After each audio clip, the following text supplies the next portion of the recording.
रणबीर आलिया की शादी तो हो चुकी, लेकिन शादी के कई तरह के किस्से अब जो सामने निकल कर आ रहे हैं उस पर सोशल मीडिया पर काफी चर्चा हो रही है।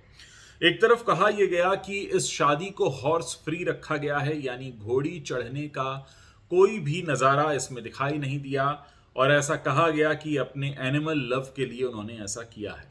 खैर, ये बहस का विषय हो सकता है। हालांकि घोड़ी चढ़ना हिंदू रीति रिवाजों के हिसाब से एक रस्म होती है, लेकिन इसी शादी में जो एनिमल लव का दावा कर रही है वहां नॉनवेज खाना परोसा जाता है। ये अपने आप में एक बहुत बड़ी बहस है कि एक तरफ आप कहते हैं कि हॉर्स फ्री वेडिंग हम कर रहे हैं ताकि जानवरों पर अत्याचार ना हो, भले ही उसमें रीति रिवाजों का कुछ भी हो रहा हो, लेकिन दूसरी तरफ आप नॉनवेज खाना भी खाते हैं। आलिया भट्ट इससे पहले चर्चा में आई थी। कन्यादान नाम की एक रस्म जो होती है उसको लेकर उसका एक तरह से अपमान किया था उन्होंने। एक ऐड के दौरान काफी ट्रोल किया गया था, बहुत से सवाल उन पर उठे थे।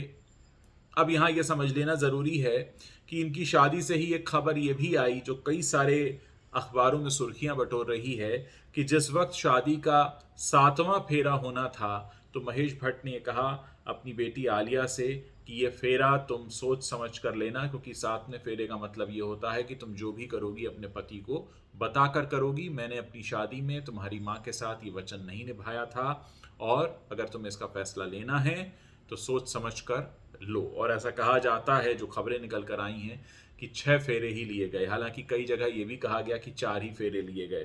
कहने का मतलब ये है कि अगर आप एक बड़ा नाम है, एक बड़ा सितारा हैं, आपको लोग फॉलो करते हैं सोशल मीडिया पर, तो आप इतने कंफ्यूज करने वाले स्टेटमेंट्स क्यों देते हैं।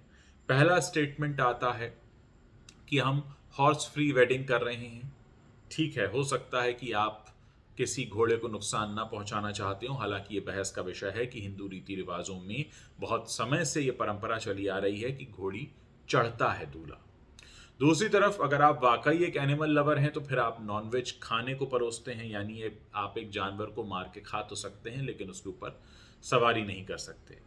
आपका नाम पहले भी कन्यादान जैसी रस्म के विरोध में सामने आया था, जब आपने पैसे लेकर वो ऐड किया और उसमें आपने एक ऐसी लाइन बोली जिससे कि लोगों की भावनाएं आहत हुई। अब खबर आती है आपके शादी के संदर्भ में, जहां ये कहा जाता है कि आपने जो रीति रिवाजों के हिसाब से 7 फेरे होते हैं उसमें आपने 7वें फेरे को रोक लगा दी। लोगों का कहना यह है इस समय सोशल मीडिया पर कि क्या आपको एक सेलिब्रिटी होना या पब्लिक फिगर होना इस बात का लाइसेंस दे देता है कि आप अपने हिसाब से सारे रीति रिवाजों में फेरबदल कर सकें, अपने हिसाब से चीज़ों को मोल्ड कर सकें, और उसमें भी आप एक ग्राउंड पर न खड़े हों।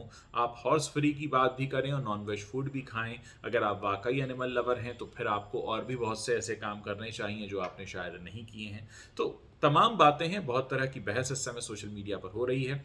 आप लोग इसके बारे में अपनी क्या राय रखते हैं मुझे बता सकते हैं, मेरे साथ शेयर कर सकते हैं, क्योंकि आखिरकार हम जानते हैं कि इस तरह की शादियों के बारे में बहुत कुछ पढ़ा जाता है, बहुत कुछ लिखा भी जाता है। हम भले ही कितना बॉयकॉट बॉलीवुड की बात कर लें, लेकिन एक सच ये भी है कि रणबीर आलिया की जो शादी हुई है उसके जो फोटोग्राफ्स आए हैं उन पर एक रिकॉर्ड लेवल पर लोगों के क्लिक्स देखे गए हैं। कुछ ही सेकंड में करोड़ों क्लिक्स देखे गए, तो ये इस बात को साबित भी करता है कि लोग उनके बारे में जानना चाहते हैं, पढ़ना चाहते हैं। तो साथ ही हमारी जिम्मेदारी बन जाती है कि हम इन बातों को भी उठाएं कि जो हुआ या जो बताया गया क्या वो हमारे समाज पर सही असर डाल रहा है। ये एक बहुत बड़ी बहस है। मैं आप लोगों से आपके कमेंट जानना चाहूँगा, और अगर आप इस वीडियो को शेयर करके ज़्यादा लोगों तक पहुँचाएं तो भी आप कहीं ना कहीं अपनी एक जिम्मेदारी निभा रहे होंगे।